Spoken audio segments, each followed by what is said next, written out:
O vídeo já vai começar, mas antes, não se esqueça de curtir, comentar, compartilhar e ativar o sininho. A IPF agradece.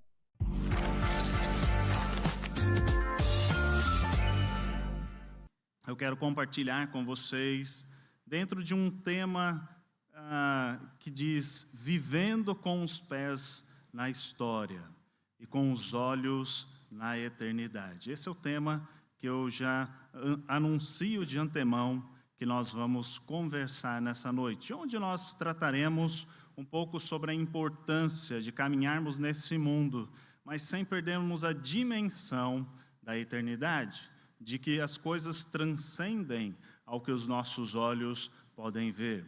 E é por isso que eu quero convidá-lo a abrir a sua Bíblia em 1 Pedro, capítulo 1, verso de 1 a 9, e eu farei a leitura com os irmãos da Palavra de Deus. Abra a sua Bíblia, esse texto não será projetado, acredito, e por isso, se você não tem uma Bíblia, a gente sempre brinca assim, sente perto de um crente.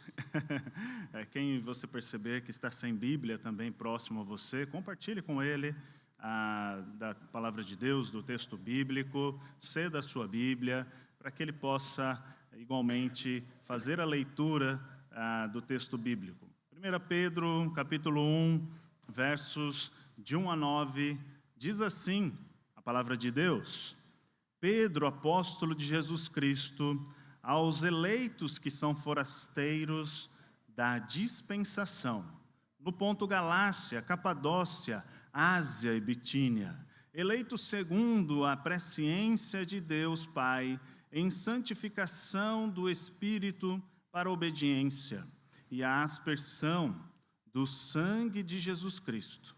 Graça e paz a vós sejam multiplicadas.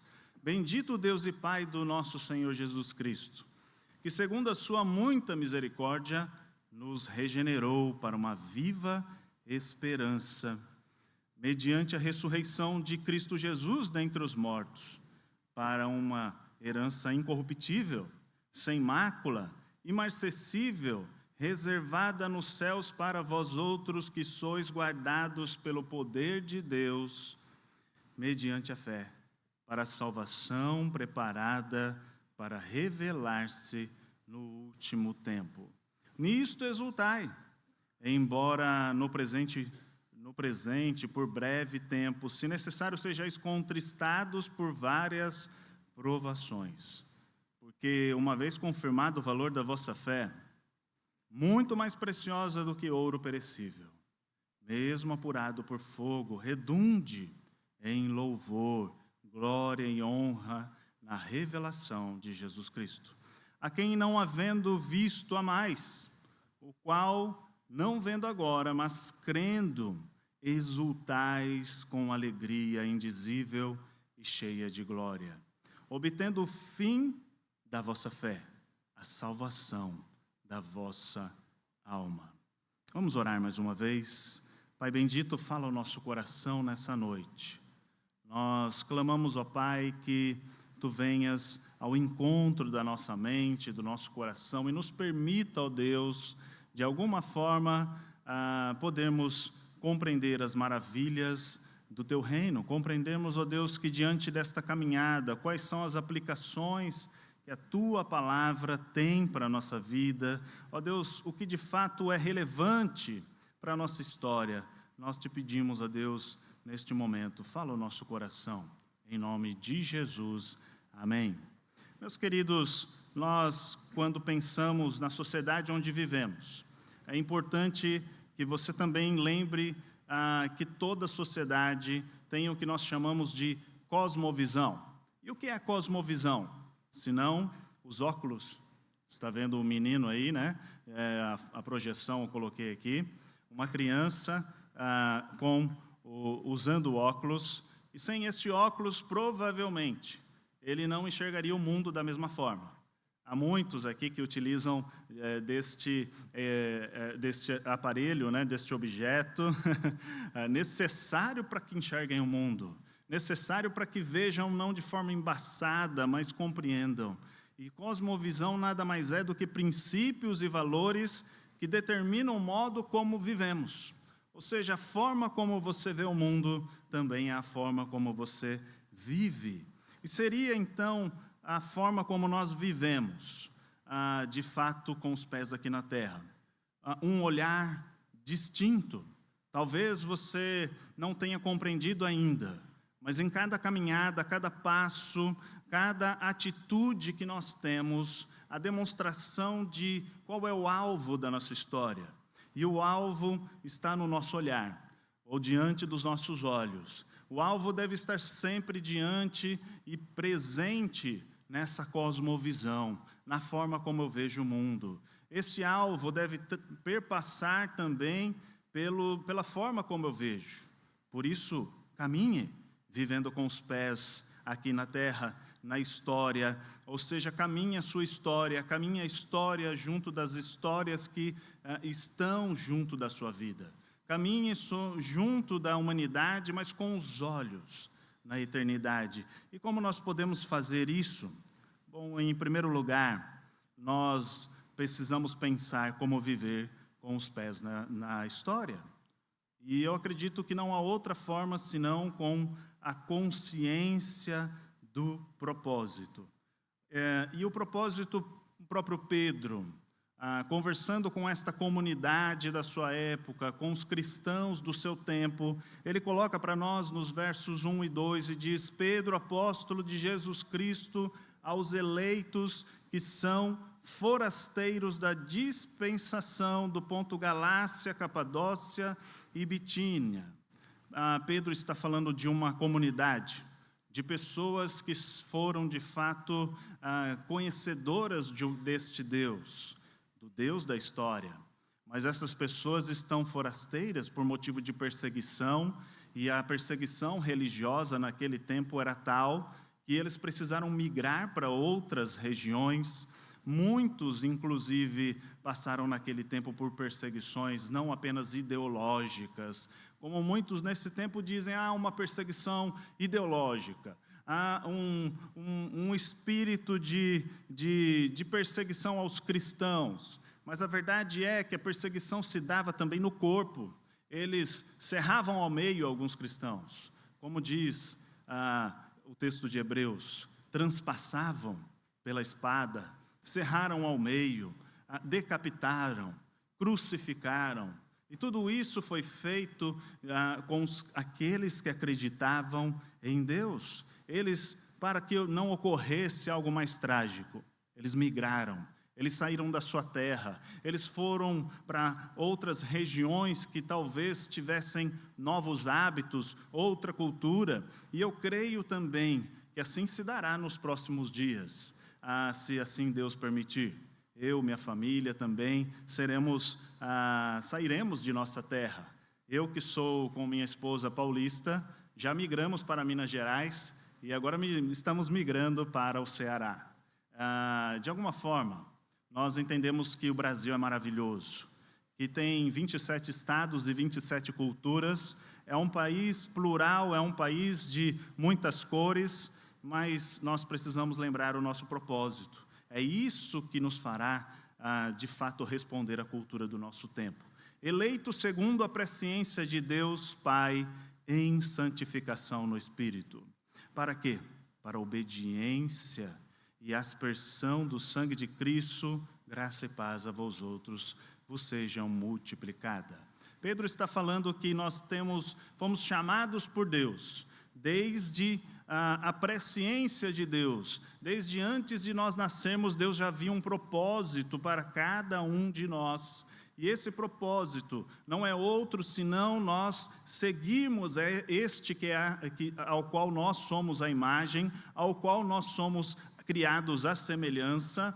E embora nós tenhamos o pecado diante de nós, ou aquilo que herdamos do próprio Adão, eu creio que ainda que nós sejamos uma imagem imperfeita do próprio Deus, ainda que você não consiga perceber a imagem de Deus na sua totalidade, observando alguns atos de corrupção, alguns atos de perturbação, de violência à nossa volta, no mundo caótico onde nós vivemos, existem aqueles que de fato já entendem a sua santificação, já entendem o propósito de Deus para a sua vida. Santificação também lembra a palavra santo, que significa separado para um propósito.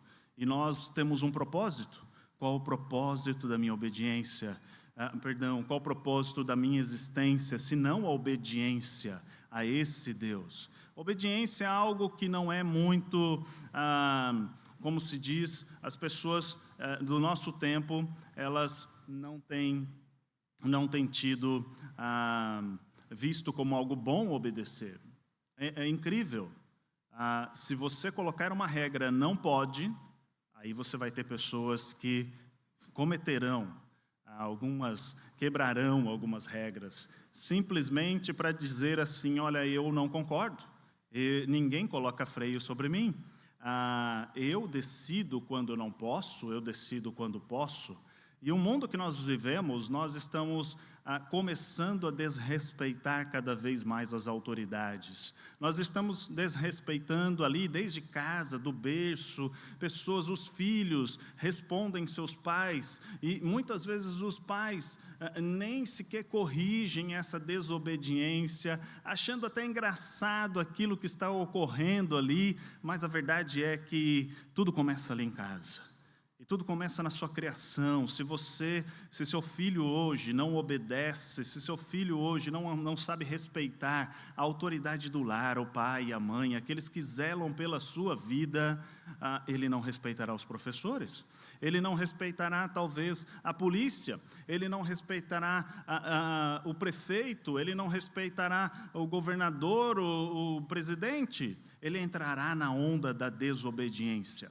E nós precisamos compreender que desde o Éden essa desobediência perpassa pela humanidade. Quando Adão, quando Eva decidiram por não seguir os princípios e valores de Deus, quando lá na origem homens quebraram essa sua responsabilidade de viver para glorificar o Deus que havia gerado estes dois, que havia criado esta humanidade, ou seja, graça é o que eles deviam ter gratidão a este Deus, mas viver de forma obediência, ou melhor, viver na desobediência, foi uma tentativa de dizer, eu quero ser o meu próprio Deus, eu quero seguir o meu próprio caminho, eu quero fazer de forma tal que eu conheça o bem e o mal, e eu não precise mais do governo de um Deus que, por mais maravilhoso que seja, coloca limite sobre a minha vida.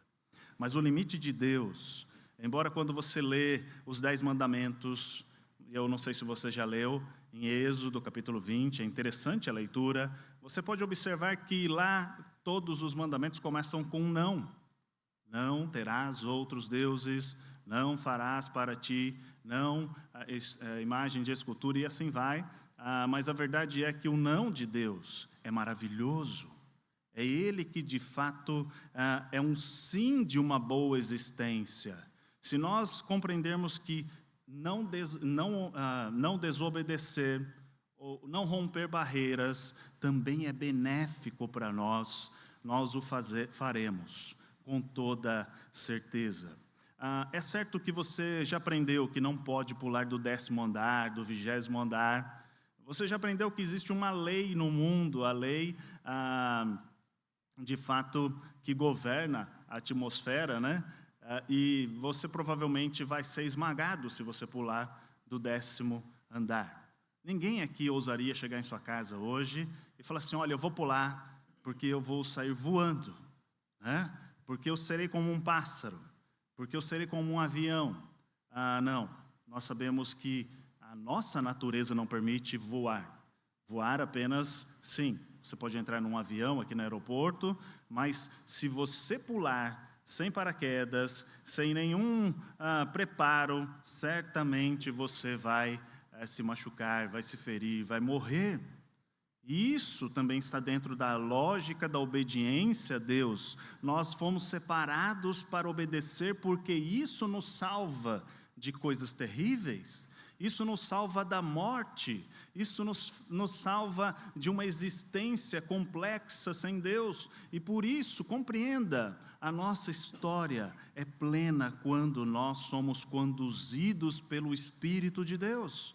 Nós temos de fato o propósito de seguir a Deus, então devemos praticar, devemos viver com o pé aqui na terra, numa consciência de propósito. Eu sei a quem sigo, eu sei por onde sigo e com quem ando. Por isso, se lembre que a paz deste Deus, a graça e a paz de Deus será multiplicada na sua vida quando de fato você entender o propósito da sua vida. Não delegue isso para outro. Não se conforme apenas com a sua cultura local, com o que as pessoas têm dito, com o que os seus pais te ensinaram, porque se tem pai bom, tem pai ruim também. Tem muito pai mau, tem muita mãe que não deveria ter sido mãe, né? E eles formam a educação do filho de maneira totalmente errada. Alguns pais chegam até a abusar dos próprios filhos, violentar os seus próprios filhos. Eu sei que na nossa cidade tem um índice alto de criminalidade contra crianças. Fortaleza, pelo menos nas pesquisas que eu fiz, de fato falava muito sobre isso. E eu creio que esses pais não estão de fato honrando ao nosso Deus. Mas apesar disso, a graça e a misericórdia de Deus pode alcançar a cada um destes pequeninos, e apesar da construção errada da sua história, dos ferimentos do passado, daquilo tudo que lhe foi rotulado na sua própria história, apesar de, eles ainda podem viver santificados para uma nova história. Deus é quem faz o milagre da mudança, e a mudança em Deus, perceber a visão de Deus é totalmente algo maravilhoso. É como colocar um óculos e compreender o que de fato está diante de nós, é conseguir ler. Ultimamente ando precisando de óculos para perto, então só uso letra grande, mas vai chegar uma hora que isso não vai dar mais certo, né? Então eu preciso procurar um médico, um oculista, né, que possa de fato, oculista não, errei, né, oftalmologista, né, que possa me orientar, me dizer, olha, aqui você vai precisar dessa lente aqui, para poder voltar a ler, voltar a enxergar as letras que estão diante de você. A canseira vem chegando, né, a idade vai batendo, embora alguns achem que poxa, pastor, o senhor é muito novo. Não, já tem 43 anos, devia ter tido filha com 20, aí eles já estariam bem grandinhos agora, né? Mas a verdade é que, independente do que nós achemos do mundo, independente da sua posição política, ideológica, independente da sua posição de formação cultural, independente do que o povo do Ceará te ensinou até aqui, e a cultura cearense talvez não seja a mesma da paulista ou de Minas Gerais, mas nós não vivemos pela cultura ou pelos valores deste mundo. O importante é viva de forma a permitir-se ser conduzido por um Deus de misericórdia e graça, por um Deus que nos conduz com os pés na nossa história, mas com consciência da graça de Deus. Como o próprio Pedro diz aqui no verso 3, bendito seja o Deus e Pai do nosso Senhor Jesus Cristo, que segundo a sua muita misericórdia nos regenerou. Tenha consciência de que a transformação não vem pelas suas boas obras. A transformação que nós precisamos de visão não vem pela prática religiosa tão somente. É maravilhoso ver os irmãos aqui. Eu não me entendo sem uma comunidade religiosa, eu não me entendo sem a igreja presbiteriana, eu não me entendo sem cultuar a Deus, mas é importante que na sua caminhada você perceba o Deus de misericórdia. E misericórdia é uma palavra que é a união de duas palavras, miséria e córdia. E córdia, alguns vão se recordar, os médicos talvez, não sei, alguém da área da medicina, que se refere ao coração. E coração na miséria. A miséria humana tem o coração de Deus sobre nós, que há muita misericórdia de Deus, que a compaixão de Deus, que o perdão de Deus, a graça de Deus, o favor imerecido de Deus venha sobre a minha miséria humana. Que miséria é essa? É a miséria de viver sem princípios e valores do alto. É a miséria de apenas achar que a vida é transitória, passageira e que tudo o que eu preciso para a minha história é comprar, trabalhar, juntar dinheiro. É que tudo o que eu preciso para a minha vida é muito dinheiro no bolso, saúde para dar e vender. Como já dizia uma canção de fim de ano, né? Isso é música de gente velha, né? Que cantavam muito na antiguidade aí, a musiquinha na virada do ano, né? Muito dinheiro no bolso, saúde para dar e vender. Bom, muitos estão correndo só atrás disso.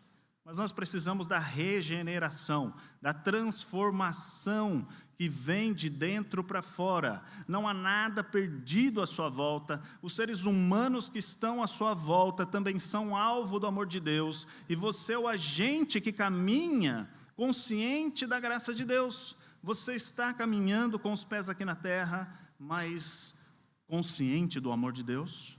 Consciente da regeneração, da transformação que só Deus pode fazer, porque se você assim o está, você poderá de fato viver pleno de alegria, pleno de certeza de que aquele a quem está na sua casa, na rua, na escola, tem jeito. Pau que nasce torto, não morre torto. Deus pode endireitar. As pessoas que estão na sua mente, na sua visão, perdidas, na visão de Deus, não. Por isso, você não tem ciência ainda do que Deus pode fazer? Se você tem ciência dos milagres de Deus, que são de dentro para fora, como eu disse, que são transformações que ocorrem e nos trazem uma viva esperança, então você anunciará esse maravilhoso Evangelho. E o Evangelho não é apenas um texto ao qual eu decoro e conto para as pessoas. O Evangelho é o próprio Jesus. Nós devemos apresentar Jesus. Nós devemos dizer quem é Jesus. Nós devemos dizer que, como disse o meu filhinho de 7 anos, quando ele tinha 5 anos, quem é Jesus para você? Jesus é o meu amor. Jesus é o seu amor?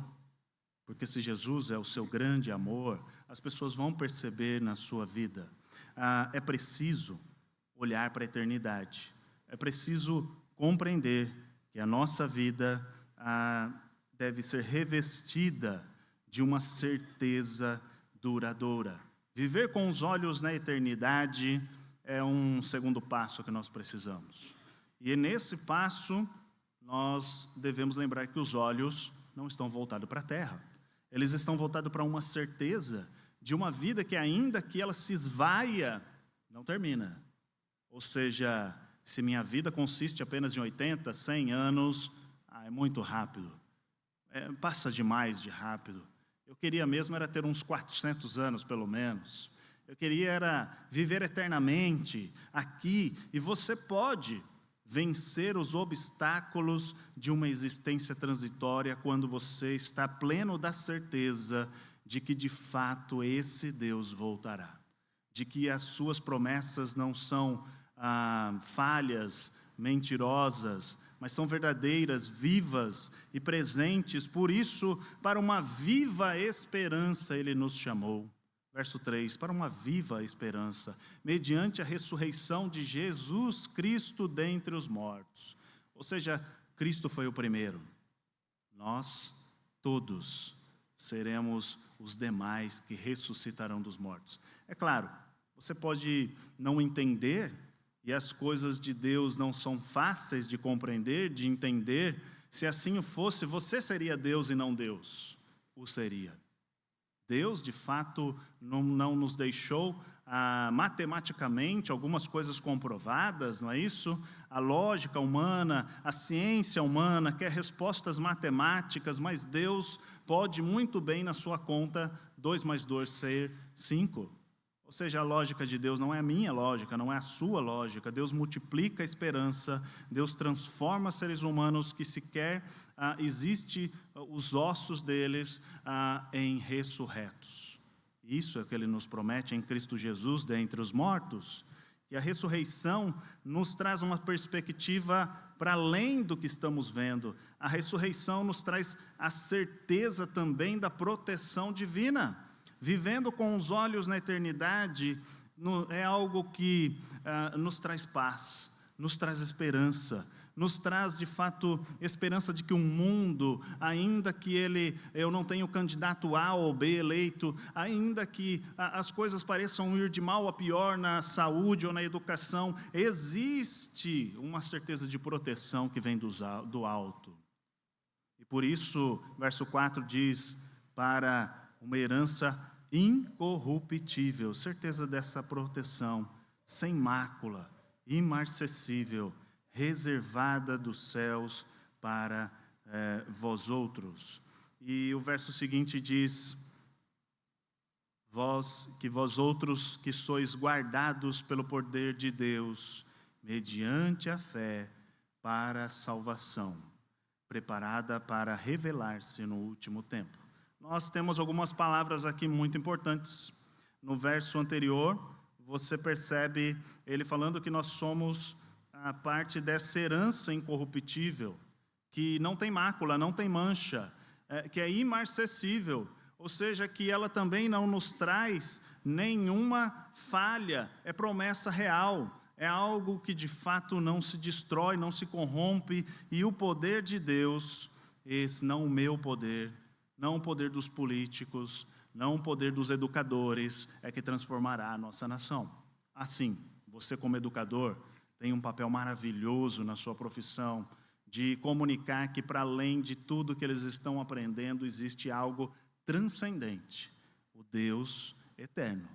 Você que trabalha talvez até de porteiro, faxineiro, tudo quanto você faz, você tem que perceber que os propósitos de Deus estão para além das limitações do seu ambiente de trabalho. Ou seja, tenha certeza de que Deus está na proteção, ainda que venha o desemprego, ainda que venha, por algum momento, a sua vida esteja vivenciando as perturbações, que você esteja vivendo cheia de tribulações, é verdade, mas é preciso não focar nas tribulações, é preciso acreditar que para além das ondas conturbadas, há um Jesus no meu barco. E Ele pode acalmar toda a minha história, da noite para o dia ou do dia para a noite. É verdade que esse Deus, Ele nos prepara para a salvação. E salvação de nós mesmos, porque nós o rejeitamos, nós fugimos da presença de Deus, tal como Adão. Nós não queremos Deus, nós queremos a nós mesmos. Precisamos ser salvos disso. Precisamos ser salvos de apenas nos contentarmos com valores aprendidos ou com certezas que não são de fato eternas ou reais. O que nos salva desse mundo é o que nos salva de nós mesmos. É o próprio Cristo Jesus, que também há de se revelar novamente no último tempo. E nós caminhamos para lá com alegria, querendo de fato uma consciência que nos leve a viver com os pés na história e com os olhos na eternidade, mas com uma consciência de missão, consciência da nossa missão. O que faço com isso? Quando eu vivo num mundo já com a cosmovisão certa, quando eu vivo num mundo já certo do que Deus tem para fazer na minha vida, quando eu já entendo que os propósitos de Deus e compreendo que essa vida é transitória e passageira, quando eu olho para além de mim mesmo e percebo que existe um Deus, Criador dos céus e da terra, e nele acredito, nele deposito a minha fé. O que faço com isso? Vivo agora cheio de consciência, de propósito, de missão. Há muitas pessoas que mesmo não sendo cristãs, elas dizem, olha, todos nós temos uma missão aqui na terra. E sabe qual é a missão? A missão nossa, como diz a primeira pergunta do catecismo, né, de Westminster, da confissão, dos nossos manuais de fé, nossos símbolos de fé, fugiu aqui a palavra agora, mas quando nós lembramos da primeira pergunta ali feita, catecismo, obrigado, nós lembramos que ela diz assim, qual é o fim principal do homem? e aí a resposta por aqueles teólogos que estudaram um bom tempo foi: o fim principal do homem é amar a Deus, é glorificar a Deus e gozá-lo para sempre. É claro, glorificar a Deus, gozar a Deus, gozá-lo para sempre, são terminologias um pouco difíceis, né? Talvez você precise até pegar um dicionário aí, né? Qual o fim principal do homem? Bom, naquele tempo, homem, quando você ia falar de homem e mulher, você usava a terminologia homem. E aí, então, no nosso tempo, nós poderíamos traduzir qual o fim principal da humanidade. Essa é a melhor tradução. Qual é a finalidade, fim, no sentido de não de morte, não de término, mas de finalidade. Qual a finalidade da sua existência, da minha existência? Qual o propósito pelo qual eu vivo? Bom, para glorificar a Deus, é o que diz as Escrituras, e para nos alegrarmos nele. Alegrarmos, gozá-lo para sempre significa alegrar-se nele, é viver de fato apontando para a luz de Deus. Glorificá-lo é de fato compreendê-lo, que ele é a luz da minha existência, ele é quem de fato me conduz, e eu vou viver de forma a me alegrar não nas coisas deste mundo, não nas circunstâncias que estão em derredor, mas sim eu quero me alegrar no Deus Todo-Poderoso. Eu quero de fato viver nisso. E nisso exultais. Versículos 6 e 7 de 1 Pedro. Pedro diz: nisso exultais, nisso se alegre, embora no presente, por breve tempo, se necessário, sejais contristados por várias provações. Lembre, a provação deles era realmente difícil. Morrer, literalmente morrer, ser cerrado ao meio, por dizer eu sou cristão. E qual é a sua provação? Qual é o que tem tornado você contristado, triste, né? Oprimido, deprimido no tempo em que você vive? Porque se no tempo em que nós vivemos, nós encontramos motivos inúmeros para a depressão, motivos inúmeros para a ansiedade, motivos inúmeros para medo, nós também encontramos de verdade alegria, que nos proporciona no presente a vitória, que é certa, que nos trará através da luta, experiências que nos aprimoram. Por isso, lembre-se que ele também está a nos dizer, Pedro, para quê? Para quê é isso tudo? Para uma vez confirmado o valor da vossa fé, ou seja, para que nós estamos sendo provados? Para que a sua fé seja confirmada, para que o valor da sua fé, e este valor não está em você mesmo, o valor está no Deus da sua fé, não depende de você, de quem quer ou de quem corre, mas sim de Deus ter misericórdia. E quando nós nos apegamos ao valor que a misericórdia de Deus tem, ou seja, que o Deus que existe, verdadeiro Criador dos céus e da terra, é o transformador e regenerador da nossa história e do nosso mundo, isso tudo começa por fé. Andar por fé. Por isso, ande por fé. Entenda o valor da fé. Entenda que a luta, a provação a qual você está passando, embora não seja compreensível à sua mente, porque você só sabe enxergar o hoje e o ontem, que passou e morreu. O hoje é o que você tem. E o amanhã, que não existe, a nossa mente fica tentando desenhar probabilidades, mas ela nunca enxerga futuro. O valor da fé é o que de fato vai confirmar o que isso que estou vivendo hoje me ensinará no próximo capítulo da minha história. E que isso tudo possa ser, então, algo mais do que precioso, mais precioso do que o ouro precioso, mesmo apurado pelo fogo, ou seja, mais precioso do que tudo que o mundo diz que tem valor, seja a sua fé que redunde em louvor e glória e honra na revelação de Jesus Cristo. A quem você louva? Quando nós vamos nos alimentar lá em casa, nós agradecemos. Senhor, obrigado por esse alimento em nome de Jesus. Se você fizer só essa oração, meu filho fizer, já está bom. Então, cada um faz. Um dia eu, um dia a Daiane, um dia uma menina, um dia o menino. E eles fazem dentro da limitação deles. As crianças também oram. Eles compreendem E nós queremos que eles compreendam que nós agradecemos a quem nos deu todas as coisas. Aquele a quem você agradece é o Deus da sua vida. Você tem tido gratidão mais aos políticos do que a Deus? Você tem tido mais gratidão ao seu chefe, ao status da sua profissão, do que ao próprio Deus?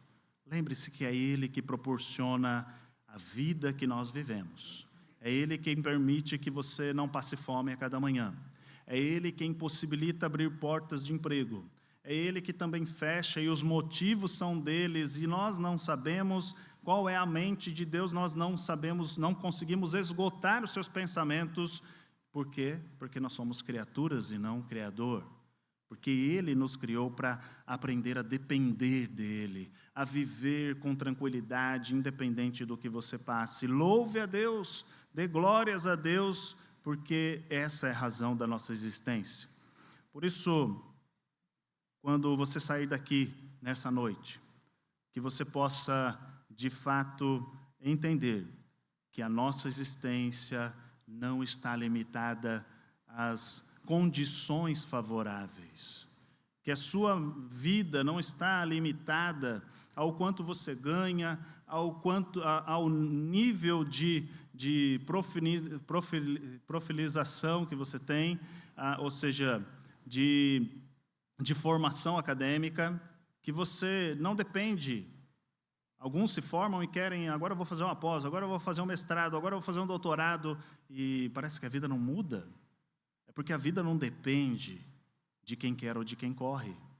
Claro, tudo isso pode ajudar, estudar é positivo, é maravilhoso, estude mesmo. Trabalhe bastante.